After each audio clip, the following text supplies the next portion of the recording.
Praise Lord. Today I would like to tell you something is very important. ఈ యొక్క దినాన దేవుని మహాకృపను బట్టి ఒక సాంగ్ రికార్డింగ్ చేయడానికి వచ్చి ఉన్నాం. అయితే నేను చాలా టెన్షన్ పడుతున్నా, అసలు ఎలా పాడుతాను ఏంటి అంటే నాకు అంత తలంతులు లేనప్పటికీ దేవుని ప్రార్థిస్తూ ఉన్నప్పుడు దేవుడు తన వాక్యం ద్వారా నాతో మాట్లాడి ఉన్నారు. నిర్గమకాండం 4వ అధ్యాయం 2వ వచనంలో, యెహోవా నీ చేతిలోనిది ఏమిటని అతను అడిగాను, అందుకతడు కర్ర అనెను.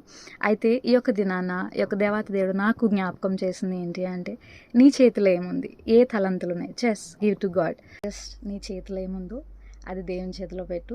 ఆయన మహిమకరంగా అద్భుతంగా నువ్వు ఊహించిన రీతిగా చేయగలిగిన గొప్ప సమర్థుడు. ఆమేన్.